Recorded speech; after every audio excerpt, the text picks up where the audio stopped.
Well, boys, we're back. Durbo, Tom, welcome back to another episode of the Communiqué. Southam, how are you, buddy?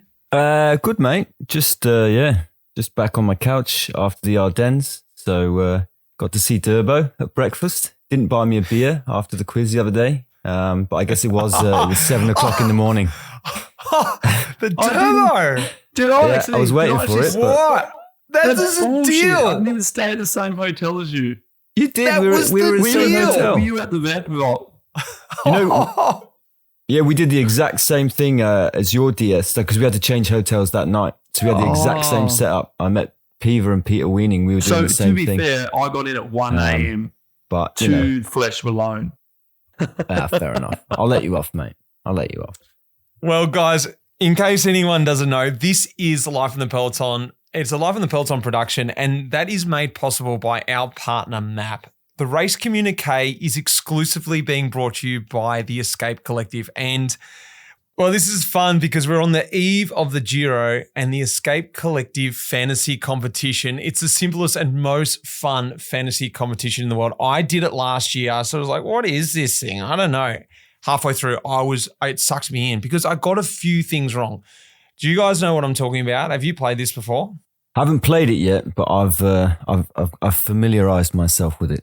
Well, I'll run you through it.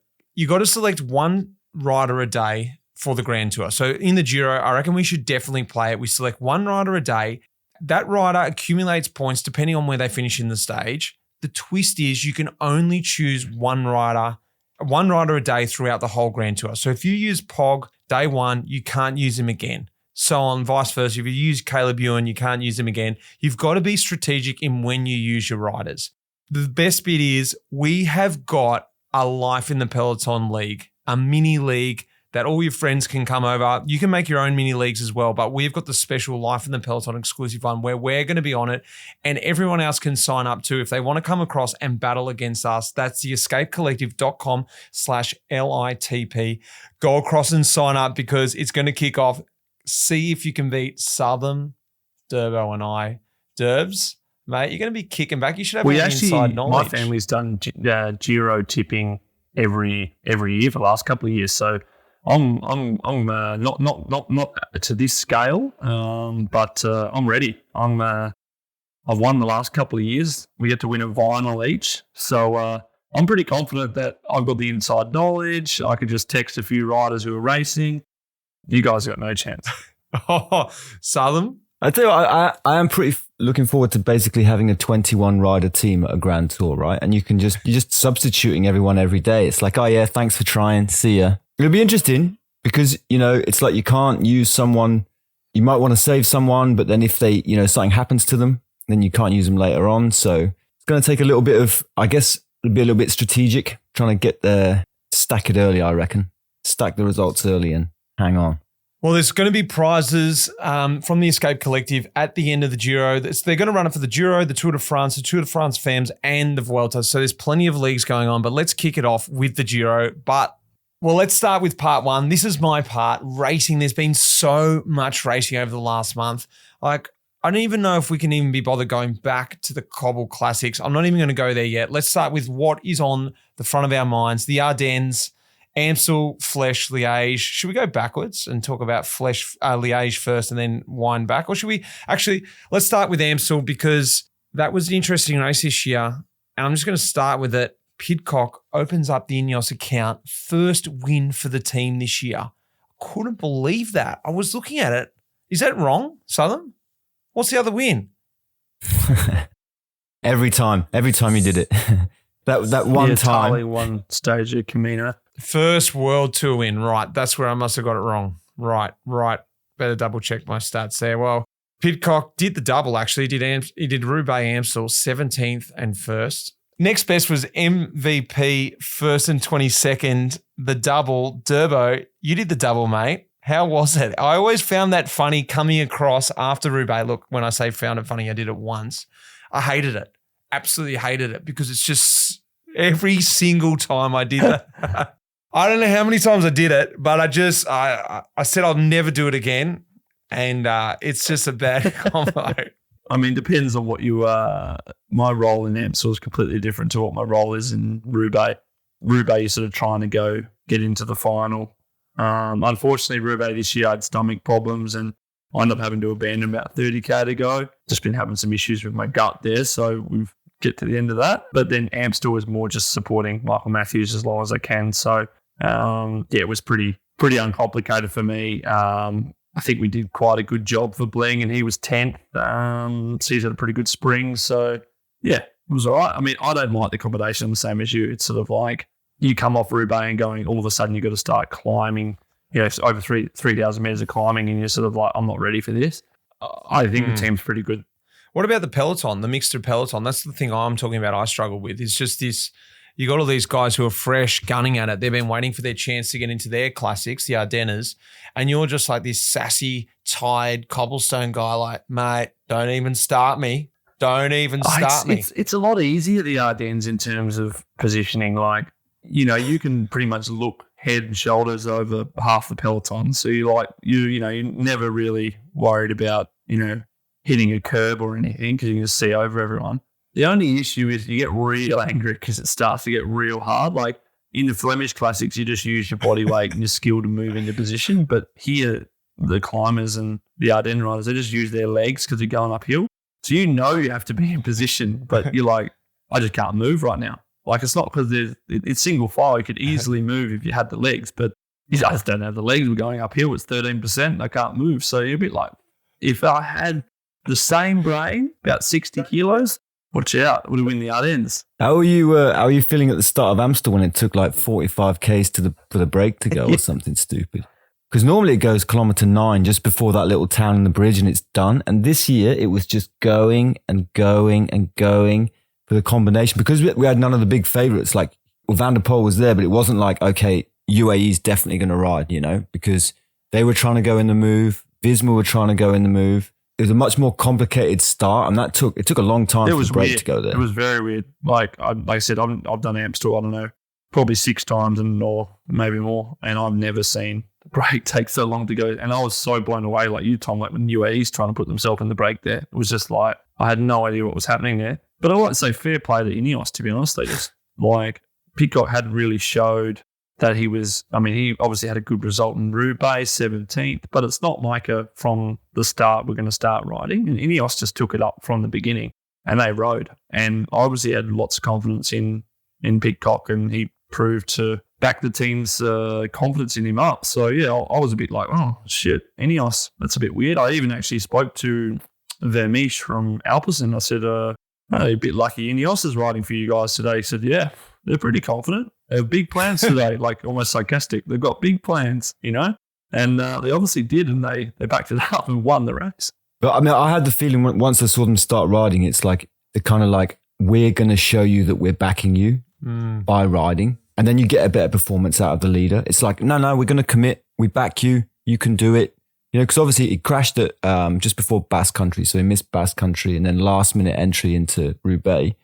You could be forgiven as a team of being like, we're not sure how you are. Let's see. But I don't think that gives the right impression to a leader. And they just went, nah, we're going to back you. I mean, you guys did that quite a bit, not riding per se, but I would say like you guys did that also in Flèche. You did that a little bit in Amstel. Also maybe a bit in Liège. Like you had guys like good numbers actually, quite a strong, without the podium, I'd say you guys had quite a strong Ardennes there with a good group. Weirdly, it's like actually results wise, the first time I think I've ever done it when we haven't come away with the podium or like at minimum a couple of like top tens or something, because our team is really well suited to those races, much more than the cobbles per se. The cobbles we normally have like a few guys, but in Amstel we just have a lot of, not Amstel, the Ardennes, we have a lot of the right profile riders. And then when you have that group, it sort of motivates everyone for success. And, Ben was 4th at Liège last year, so he was obviously up for it. It's a strange one because like everyone I've spoken to has been like, oh, your boys did well. And then you still feel like, Yeah, it's so tricky. So tricky to define what actually works and what not. But I would say that you boys, positioning wise, you guys had the squad. You were in the right place at the right time. From an educated point of view, had a good ride, probably good DSing. Yeah, mate. Well done. You just go first wheel into the bottom of La Redoute. Yeah. Great plan, DS. Yeah. From an educating first, Turbo. Speaking of Flèche, that's actually what I wanted to ask you because the weather was... Here you go. Stevie Williams. Here we go. How many minutes into the podcast are we? And you've already found a way. Right. Yep, my man wins. Picked him out. I've been on him all year. I've got my money on him. He's not doing the Giro, baby. Mitch, so you're going to be buggered. He's building to something good. Stevie, amazing ride, but I wasn't necessarily going to talk about that first off, even though it was a really great ride. 44 finishes, but one thing I did notice was when the weather was going down, there was one team that I felt like had the heads up, and I was like, their DS knows what's going on here, and it was EF. EF was the team who kitted up one of the first, if not the first team, went back for jackets. You guys can tell me otherwise, I only saw it from the TV, so I could be wrong. Seemed like you guys were a bit ahead of the curve there, and it worked out well, whether it was the being wrapped up better or whether it was just the riders were better or not. You guys had more guys than not in the final than the other teams. You know, UAE had no riders left. All the big leaders were falling away. Toons, Pidcock, Skellermoos, they're all falling away. EF, Southam, I want to know what was the heads up and pretty much what happened in Flèche. I mean, with the weather, we did not know it was going to snow, but I knew it was going to rain. So because the problem for a lot of riders was that it was actually really sunny. It was 16, 17 degrees on some guys' head units. So a lot of guys came back and started taking clothes off. And the one thing that I will say that I did do is I said, okay, because I was checking the radar, it's definitely going to rain at 2:00 because I could see the cloud coming and the wind direction, which is when we hit the first moor. So it's like, don't get lured into a false sense of security. Then like you could start seeing the black cloud kind of to the left of us. And it's like, okay, this is going to be pretty severe, but nobody knew. Certainly we didn't know it was going to be as cold as it was. But I have to give most of the credit to the riders because you've got to want to be in the race to just keep going then. And the reason why they were so visible is because they were at the front and they were in the race. And that's, there were definitely guys who didn't have enough on. And if you came to put a jacket on, it was the end of the day. You just weren't getting back. Game over. But our guys had a combination of keeping their clothes on, but also they were in the race to do the race, you know, that they just stayed focused on that and didn't get distracted by it. And I think UAE just panic rode because they had Almeida getting a jacket when they started going fast with Novak, obviously no finishes in the end. So yeah. What was it like, Turbo, on the road? Because you rode Flèche. Is it the first time you've ridden Flèche? First time. Nice. Baptism of fire. What was it actually like? Because, 44 finishes and watching it on TV, I was like, it's not that bad. Like, seriously, come on. To be honest, it was pretty horrific. I mean, I think me personally, I had like a bit of an experience. I was actually left Amstel, went to Andorra, was in Andorra, got a call up Tuesday morning, and then got a bus back to Barcelona airport, got into the Van der Valk at 1 a.m. for Flèche. I mean, when it happened, we were in front row and I de-kitted. I had a little baby vest on that I'd carry all day. I was like, if it's going to rain, it's 17 degrees and maybe it's going to drop to 13 degrees, but it's going to be fine with a jacket. So we'd actually just moved into position for the climb before Mur, and then it just started coming down and we were right there when it happened. And we just froze. Pretty much our whole team was underprepared, I would say. Like, I spoke about this in the meeting afterwards. We had no finishes as well. We had a pretty stern meeting afterwards saying what went wrong. And I was no one really knew. Like, we were the same as Tom. Like, yeah, we knew it was going to rain, but we didn't know it was going to drop 10 degrees and snow. No, but like these days, it probably happens about three in 1 year. You know what I mean? This is one of those days that's like epic. So we had to sort of like plan going forward, like, all right, what are we going to do next time? And like, we know when it rains in Belgium in March, April, it's freezing and it can be apocalyptic. So we kind of just needed like jackets ready to go, and we weren't ready. I think it was pretty poor, I guess, just from the riders' side of things. I think the riders, we try to stay positive, but in the end of the day, like I couldn't break. I had like black legs, like looked like I had frostbite all over my legs, and So at one point, I was the last guy left in the bunch from the team, and I was only there just to do the job. And we raced at the Murder Hoy, so with the one to go, I exited the Peloton and went to the bus. So I'm wondering what happened with these guys, the 44 guys that got through, obviously kitted up, but I think in these kinds of days, no kit sort of gets you out of it. No kit coming from your aim bag anyway, unless you're stopping and pulling, full bibs on and everything. Stevie obviously goes well in the cold because he wasn't just, wouldn't even say lucky, but got to the bottom of the climb and had a good run up, the Murder Hoy the last time. He was all over the race. He was attacking all day. He was second time up the Mur. He hit off the front as well. He's just looking strong all day. He was essentially the best rider in the race, won the race, I felt. On a day like that, it literally is so different. It becomes like the best rider is just the best rider. So you see that all the years I've done Flèche, if you make one move at the wrong time, then your effort's basically compromised for the sprint at the end and your race is ruined. And this year, the 5 riders who went away with a lap to go were, 4 of the first 5 at the end of the race. The whole podium went away. I mean, to be honest, if Uno X weren't there with their team, because I'd said to Richie, it's like, if you go here, you just keep going because nobody's basically left. But I've never seen that in the time I've been there where guys are making efforts and then also doing the sprint at the end. I thought it was a really great race, despite the fact people got, frostbite. It seems criminal, but I think we can literally go over Liège very quickly. Pog taking the piss there, riding away, and essentially, like I said about Roubaix, well, whether you guys heard this or not, I was saying it the other week, Van der Poel sort of made Roubaix boring for me. And I hate that because the efforts that these guys are doing are so impressive. But, as a fan watching it on TV, you want to see these extreme weathers. You want to see these battles right to the finish line. But what these guys are doing at the moment, and even I was listening to an interview from Van der Poel after Liège saying in third position, I'm just not as good as this guy and I wouldn't be able to follow him even with my best legs. He wasn't even trying to cover for anything. So I don't know, coming out of Liège, guys, was there anything that you guys sort of picked up, or are we happy to sort of just move on and sort of leave that with the Masters? Probably just one note I'd say is probably Pog kept it tight. He didn't go 80K to go. He only went with 30K to go. So that sort of kept the punters and the people involved in watching before they turned the TV off when it was. So, I mean, ASO must have had a chat to Poggy and just sort of said, man, minimum 30K to go. That's all you can do. No earlier because people are turning off the TV. So that's probably it. Thanks, Pog. Yeah, exactly.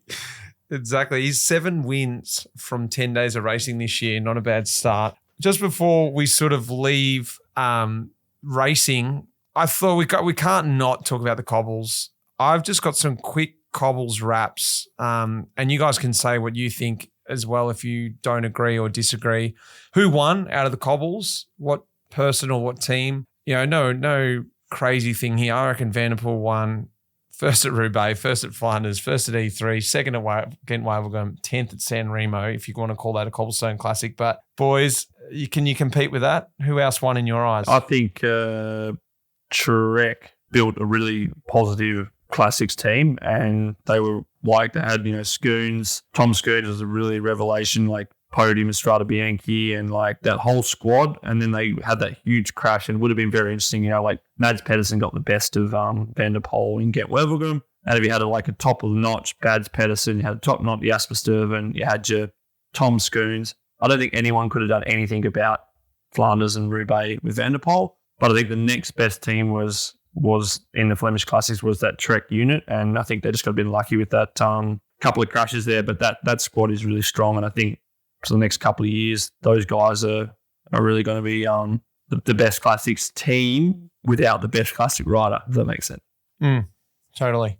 So who lost out of the cobblestone? Well, I've heard this nickname flying around, the Chihuahua Pack, the Quick Step. They've been yapping like chihuahuas, apparently. This is not my saying. Someone else said this. Their best results, Roubaix, Lampard 36, Flanders, Lampard 18th. Wevelgem, Tim Mulier, he got up there at 8th. I guess you could call that something, top 10. Lampard 26 at E3. The best result was second by Tim Mulier in Depan and first in Nocra course. And I guess he won Scheldeprijs. But for a team that dominates the classics, 36th at Roubaix, 18th at Flanders. I can't imagine what the big chief's thinking. It's quite a change. It's all well and good to be, thinking that you're going to transition into a different type of team, but still, back in Remco for the Tours. But still, guys like Lampard, who they were there before, it shouldn't affect them so much. I was he's one guy who popped out to me as I was watching him at Flanders, just nowhere near where he was. And it's interesting to see how, in a very short space of time, that dynamic of just invincibility in Flanders in particular has gone. My revelation of the classics, and this is again no earth-shattering stuff, is Pithy, Lawrence Pithy. He was just amazing for me. I looked back, I didn't realize he was 15th at San Remo, 15th at Depan, 26th at Gent-Wevelgem, but his ride at Gent-Wevelgem was what impressed me, being with the big boys in the front. Flanders, he was 39th, and Roubaix, he had a great ride at 7th. He actually crashed. He would have been better than that as well. He's going to the Giro, so I see on the start list. That could be wrong, but he was awesome. I'm going to be really interested to see how he goes moving teams next year. Any guys that stood out to you guys who were on the ground? Well, Southam, you weren't there on the ground, but you got your ear to the ground. But Durbs, you were in the bunch. Did anyone stick out to you? Anyone who rode you off the wheel that you were like, Jesus, who's this guy? To be honest, Niels Pollitt, he had a massive change to UAE from Bora. He was already a good rider. But I find a guy like Niels Pollitt is not necessarily quick. Like a Stefan Kung, for example, they're around the mark, but they're never really on the podium. And for him to get a couple of podiums, always knocking on the door, ended up being podium in Flanders. He was fourth in Roubaix, potentially. Yeah, I think him going to UAE, that was just maybe for him a good signing for them, and then for him, he's obviously taken that new leadership up and really run with it. So I'd say, yeah, Niels Pollitt for me was a good one.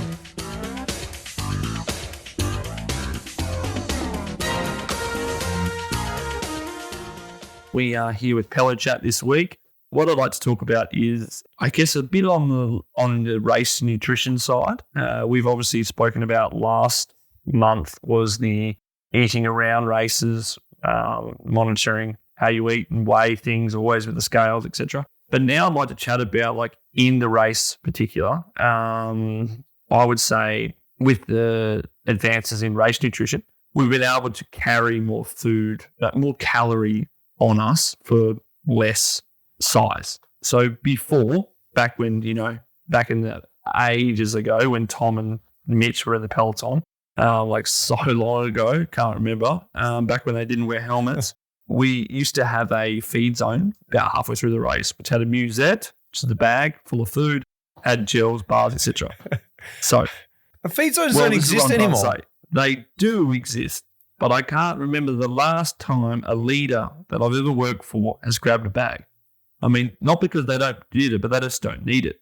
So I think now all they are is just glorified crash zones. So you don't need it. So when I mean by you don't need it, when you start the race, I might be able to start the race with 6 gels and a couple of bars, which has ample enough food to get me through 4 hours with bottles.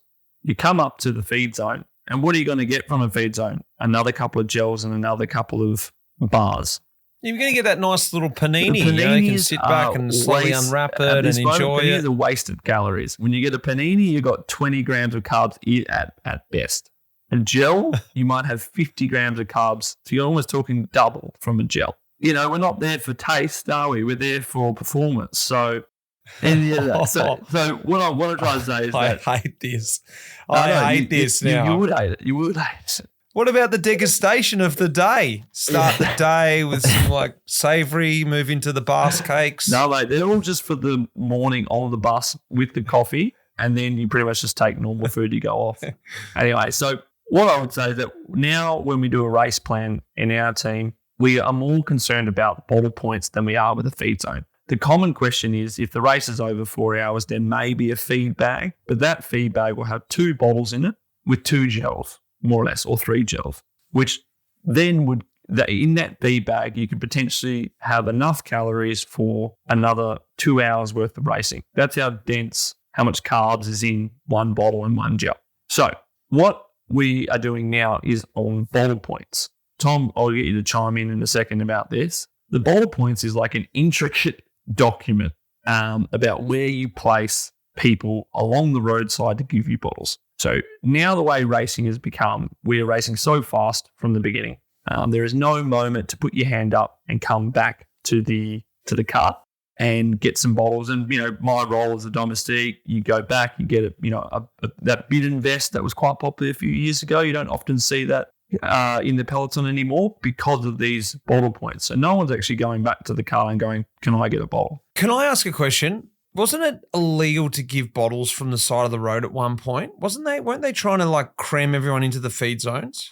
It's all changed. They changed. You used to only be able to give bags in the feed zone. And then they changed it to you can give bags anywhere. And post-COVID, the race organizers no longer make it an actual feed zone, which I think is one of the, safety-wise is a huge point, because the feed zone was always so bad because there's 20 teams in there all trying to do the same thing. And if we're spread out now, even now though, if you get to a big race, the bottle points, you're going to get a lot of different teams, but it just makes it a little bit more spread out. And you can do bags anywhere except in just before or after a sprint. So we then, exactly as I'm saying, with the bottle point document, you'd say that we designed, we'd have, for an Amstel goal was an interesting one. We had 19 points where you could grab a bottle. 19. How are you memorising that? We had every single climb, more or less, maybe not every single, there might have been 26 climbs in Amstel. So 19 of the 26, we had a bottle. We had 3 people there. We had water, we had carb, and we had big carb. And every bottle had a gel on it. So at every time, you could get at least 100 grams worth of carbs at each point.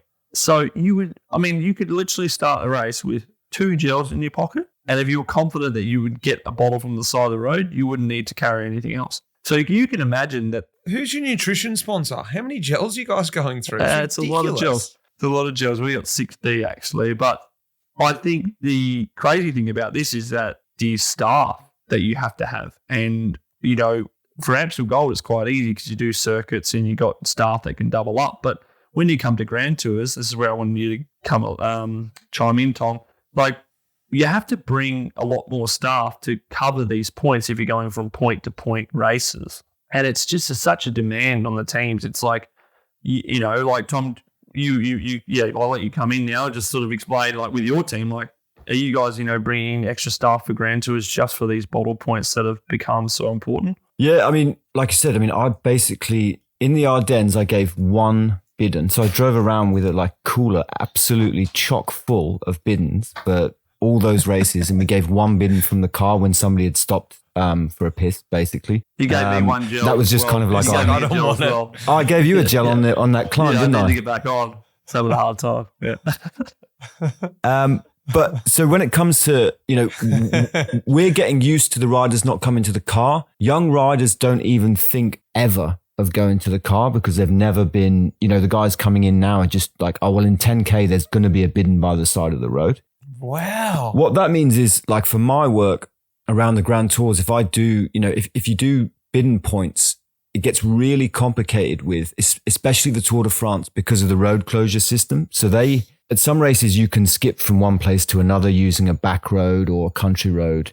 But at the Tour, they close off all the tributary roads into the main roads. So you can't even access the course twice, which means you can only do 1 bidon point per day, per team. And you need 2 people. Obviously, it gets hotter in July, and in the mountains, you want, you want bidons at the top of the climb, possibly at the bottom of the climb, and you add in water for cooling. And it's getting to the point now where I started it last year. We bring in the service teams that we'd normally use at the classics for the Grand Tours.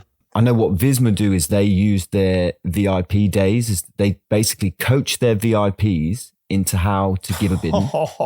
On Hortocam a couple of years ago, they had 11 feed points up it's 11K climb. It becomes this huge, on every single day of a Grand Tour, I have to put, let's say, minimum 4, maximum 6 feed points, 2 people in each, and I have to do the puzzle as to how that's all going to work. And, then you have to tell the riders there's a bidon point coming. And I remember Jens Kukeler in a debrief a few years ago said, you need to tell us to the meter where the person is, because there's so many teams feeding. We need to know when to move over to the right. Everyone looks at the map the same as I do, right? Every DS goes, all right, we're going to go here today. Then you come onto a climb and there's 22 teams. And to stay out of the washing machine, Jens's point was basically wants to know if we're right at the end, you can stay on the left as long as possible, then move up and do it. Because there's a lot lost in effort and energy and going back if you can't do it. And it's... Yeah, it sounds like to me there's like about 6 to 8 feed zones in stages now. It's essentially just moving big feed zone into micro feed zones, and you're wishing the old system was there again, because there's one feed zone, easier to organise, plus guys come back to the car. As a DS, you're like, God damn it, I miss the old system. You know what I wish they did? I wish every team just got together and we just got 4 buses, and because everyone's in the same spot. There's 2 go in front and they drop all these guys off, and 2 go behind and pick them all up, because it's Good the idea. vehicles as well. I like you need that. everyone's going to be in the same spot. You know, how many times I see, Gita stood with, our guys. It's like, we're in the same hotel. You guys could have just carpooled. Yeah. Mm. Now, that makes total sense. I mean, also, like, even as a role, like, to go back for bowls at strategic times and when to do it, that was like a bit of an art. You just like just before the top of the climb, you get dropped, you come back through the cars, get all the bottles, and then bang on the valley, you've got the bottles out and you've saved as much energy as possible. But like, I would say, you're the right, Tom, when he says like young riders they don't even ask. Like, whenever I stop at the piss, I'm just on the radio, I'm like, oh guys, just back at the cars. Anyone like anything? No one actually asks for anything. Like, no one actually, I'm like there, I'm like using energy to be back there. No one's like, no, I'm just probably wait for the bottle point. So it is quite interesting, isn't it? Like how much it's changed. And I thought like that was a good point to bring up. And like it's not death to the feed zone. It's maybe death to the main meal, and it's more like a micro degustation throughout the day. So.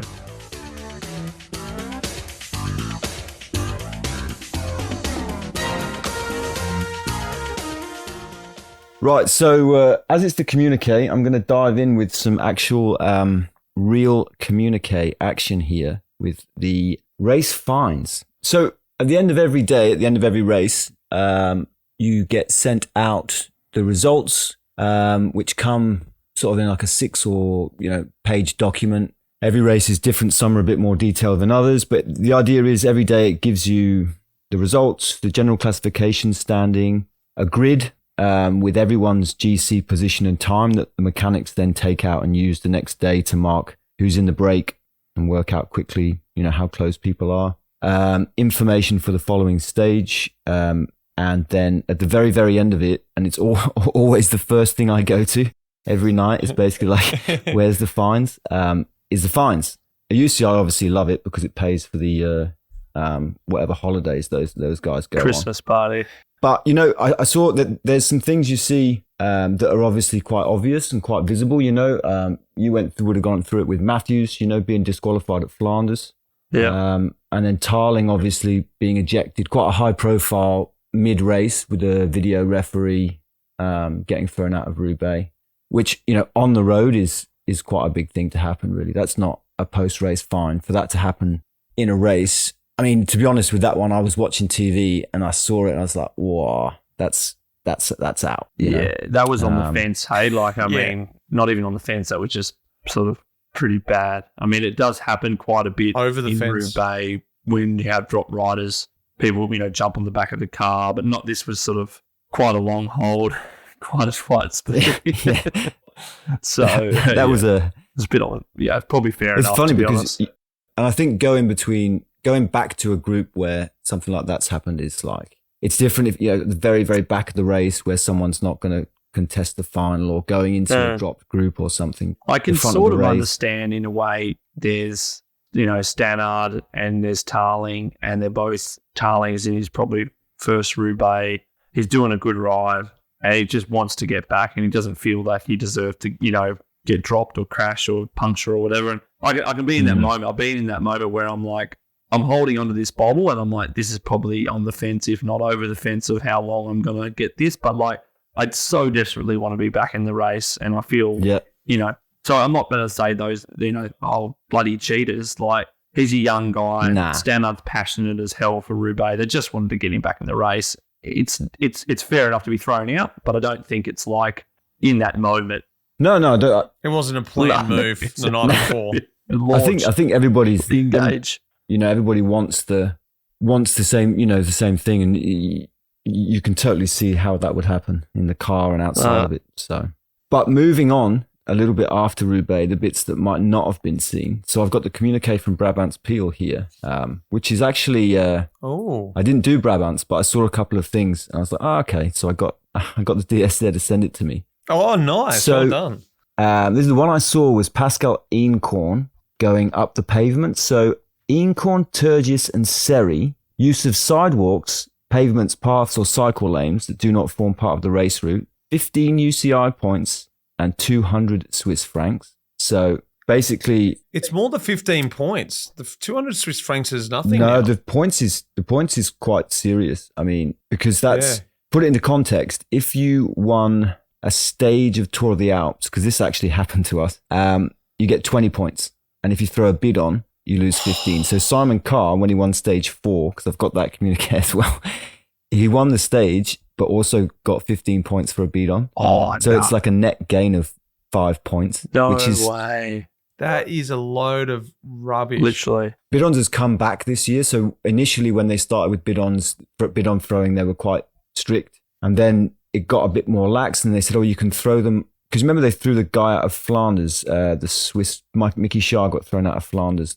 Yes, that's right. And then they said, you can throw a bid into the public, but it has to be uphill and there's all this sort of, but now they're back on it. There's quite a lot. I think last year's up. Christmas party didn't live up to the year before, and they're just really keen to just go out and bang this year. But also even with the footpath one, I would say they were pretty lax. They sort of started pretty hard in the Belgium Classics. Like if you're on a footpath, you're out of the bike race, and I think they threw Luke Rowe out of the bike race or go on a bike path. You just see it now. It's just pretty much if it's attached to the road, you can ride on it. Everyone just goes for it. And then all of a sudden you have this Encon one in Brabant's Appeal. But you watch Flanders, I was there in the bunch in Flanders. It was ridiculous how many people were using the bike path for an advantage. So, you know what I mean? Like it's just like if you get caught, you're buggered, but it happens all the time.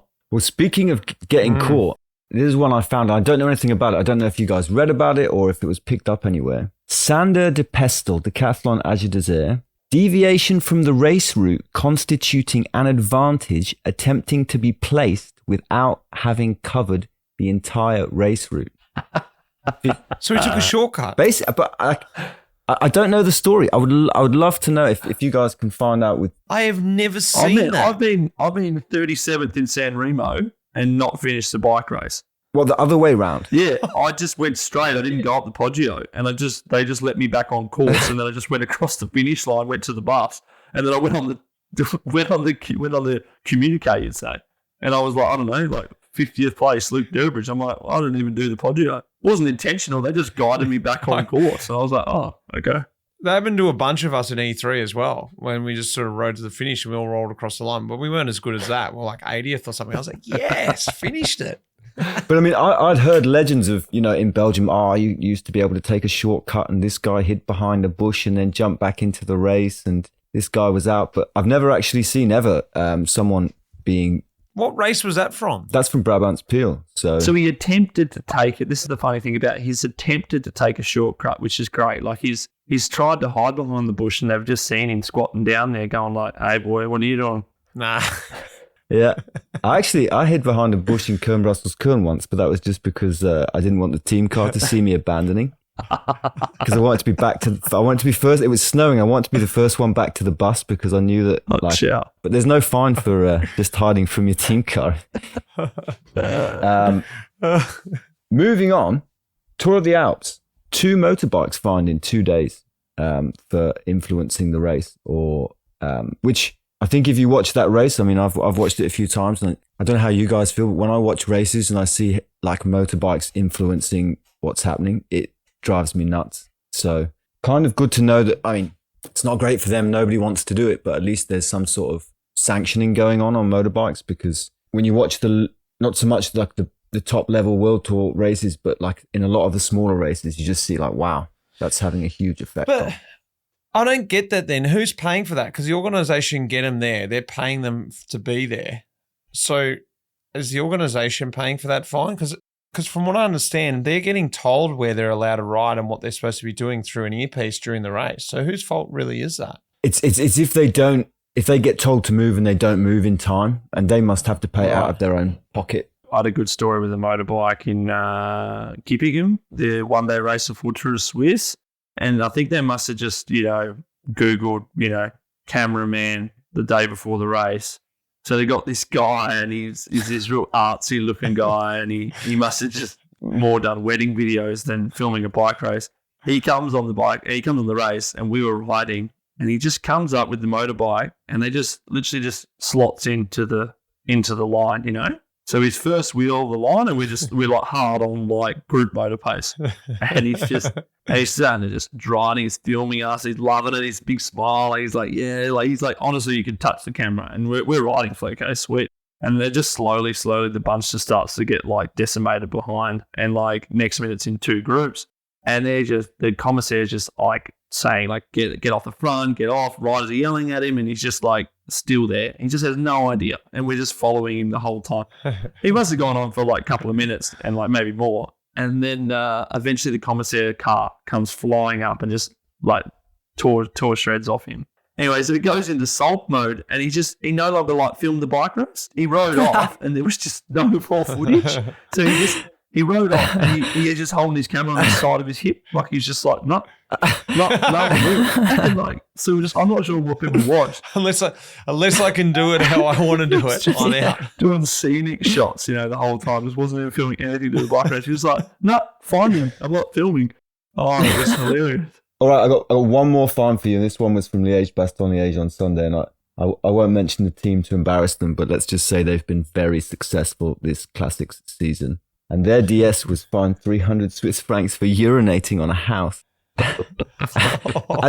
We actually saw it from our car. It was just like, it must just be brain fog during the race but still, like a house is still a house, whether it's on the route of a race or not. It's like 2 meters from someone's front door, just pulling your pants down and having a slash on the side. So, it wasn't the Federer's house, was it? We should keep a couple of communiques in your pocket, Southam, for the future episodes. And if something funny like that pops up again, I love hearing about that. Absolutely. Yeah, I'll keep my eye out.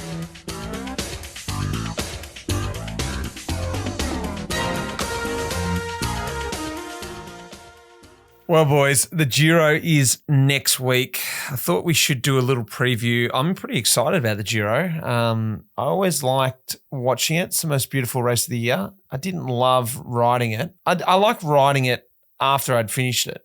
It was one of those races that, I don't know about you, Durbo, but as soon as I finished it, like literally 2 days after, I was like, yeah, it wasn't too bad actually. But in that moment, I actually hated racing that race. It's brutal. It's super hard, yeah. Oh. It's still one of the best races, like you said. I think when you look from the outside to I hadn't done the Giro in a few years. In 2019, I got called back in to do it last minute. And then like at the team presentation, I went to a bar and they just like shouted you a coffee and bought me a cake. And they're like, good luck on the Giro. And that just would never happen in France, So they just love it there, the passion. And it's a really great race. And we had some great memories there as well. So look back on it fondly, but yeah, as you're going to go through some of the stages in a minute, pretty brutal.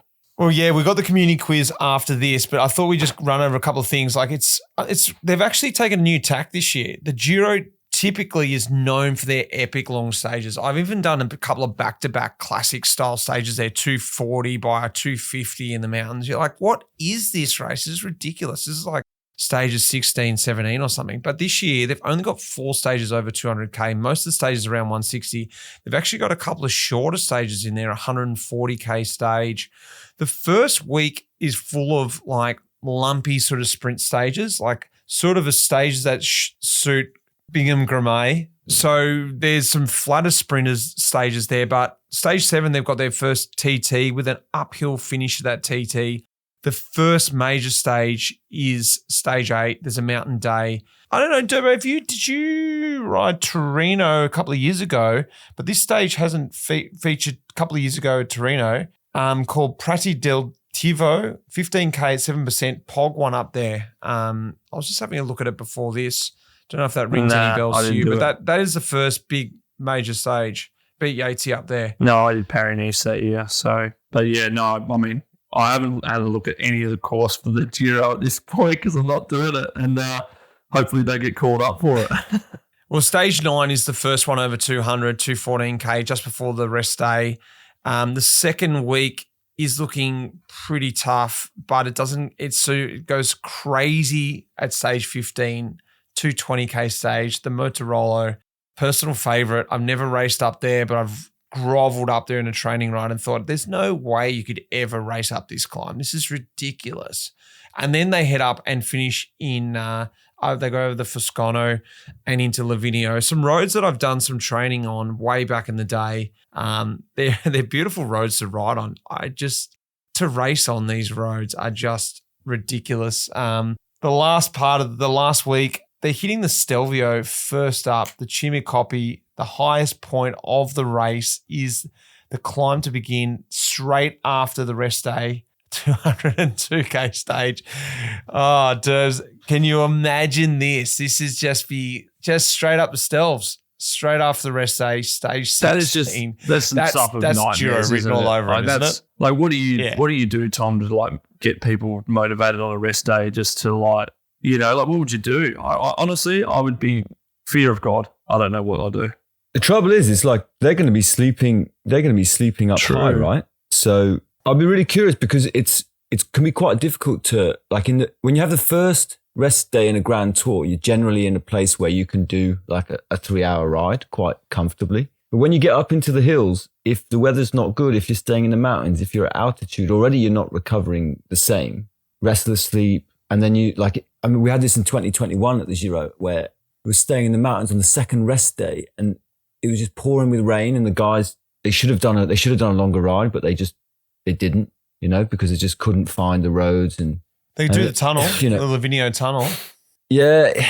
Like 16 World Tour teams just going up and down the tunnel. Well, I don't know these days, but I've seen young guys do 2 or 3 hours on the ergo with no problems at all. So I'm just sure you get a few ergos up and everyone get on Zwift and do whatever they need to do. But no, I just think the hard thing with the Giro is the transfers. How do they look this year? Mate, stage 20 to 21. Check that out. From it's basically like across the whole of Italy. Finish at Montegrappa. Where is Montegrappa?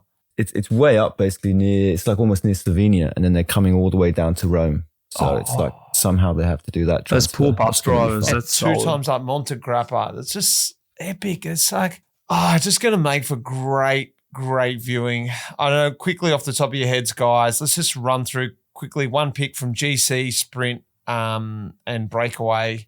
I want to just quickly chat about Pog and Thomas, who are going for the double, Giro Tour double. They're my ones I'm going to look out for.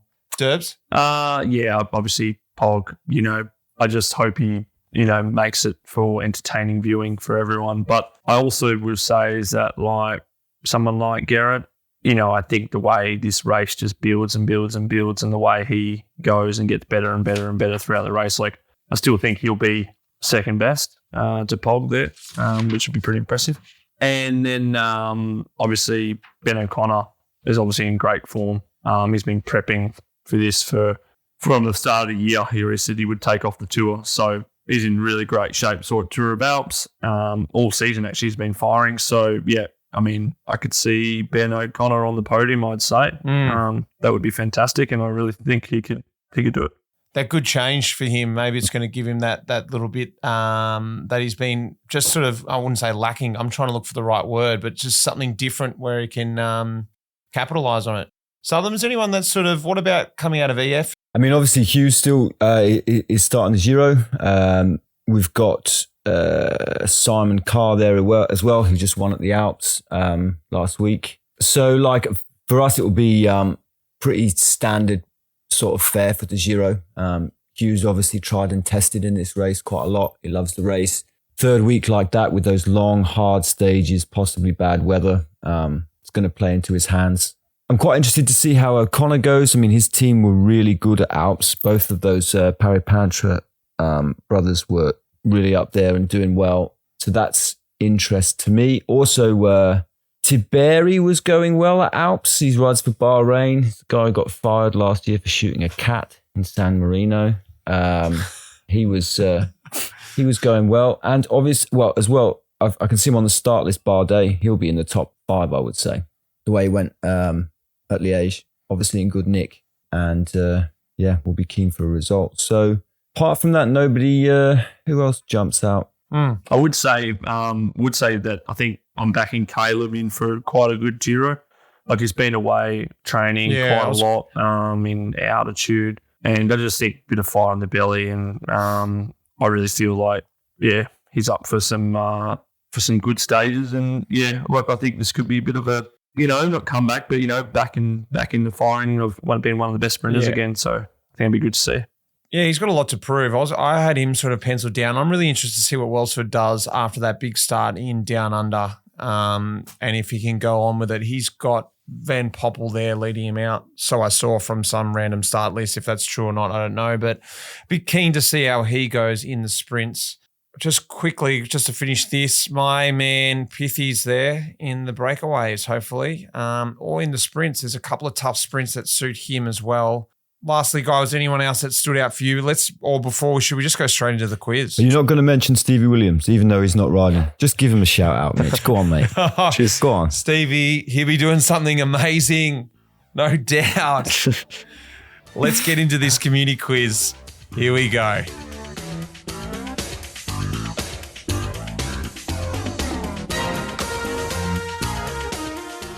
All right, boys, let's do this quiz. Tom, I took a lead from you last week and I've split it. So Durbo and Tom, separate quizzes because it's a bit hard to put your hands up and all that stuff. So I'm going to crack in just because of what order I've written in. Durbo, you're first. You ready? Bit of Giro feel, bit of classics feel, and then a bit of cycling slang. In the one Giro we rode together in 2014, you pulled out on stage 11. I pulled out 4 days later on stage 15. Who actually won the overall of the 2014 Giro? Oh, no, he didn't. 14, broke my collarbone. Wasn't Contador. Shit, I don't know, actually. I'm trying to figure it out. 14. Time's up. Yeah, Quintana right. it was. I did pull out. I broke my collarbone. Jesus. I know, but I mean, didn't. I know, you wasn't pulled time out. cut, So. Who is the official beer sponsor of the 2024 Giro? Is it A, Peroni, B, Nussra Azzurro, or C, Chimay? Oh, Azzurro. Oh, Bullshit. You know who it is? No, It's I can't Chimay. believe that. Can you believe that? I could not No believe way. when I looked that up. I was like, how could this be possible? Not doing well. All right, bit of classics. Murder Hoy, what does that actually translate to in English? Mountain of Hoy. Oh, you're so close, Turbo. Think again. What does it feel like when you ride up it? It's like a hill? No, steep? Like a... It's like a wall. Wall, mount of the wall. It is like Okay, a there wall, you go. boy. You should know this one, Durbo. This is pretty easy. What was the first team Tom rode on as a pro at the continental level? Was it A, Rafa Condor, B, La Pomme Marseille, or C, Amora Vita? First team. At the continental level. Rafa Condor. Nah, because I did... Amora Vita wasn't continental. They were Pro Conti. Well, they were. No, they were pretty sure they were. No, they were continental. No, Conti. So pro cycling stat says. All right, Durbo, you should get this. What do these terms mean in cycling slang? LBS. A, long bike stop. B, lubricated big sprocket. Or C, local bike shop. These are actual terms I've found on a cycling slang website. LBS, long bike stop, lubricated big sprocket. Local bike shop, C, surely. local bike shop. Surely. As well done, he got one. That was so bad. 2, what is a metric century? A, 100-kilometer ride. B, when you're riding with a cadence of 100 revs per minute. Or C, 100 laps completed on the velodrome. What is a metric century? B? It's actually a 100-kilometer ride. Second last question. What is a pack fodder? It's a negative term used by more aggressive riders about those riding with a group who never take a pull at the front. B, a cyclist in a bunch who is wearing a fluoro reflective yellow jacket and has rear vision mirrors attached to their helmet and drop bars. Or C, a rider who jumps from group ride to group ride, never staying loyal to the one group ride. What is a pack rider? Well done. All right, he's got 2 questions. And the last question for you, Dervo, is what does it mean when you've been tacoed? When you go so deep in a ride or a race that you are completely tacoed, it's referring to a meal consumed after a long day out riding. Or C, a term used to describe a seriously damaged wheel that appears to be folded over like a taco. That sounds quite good. Okay, well done.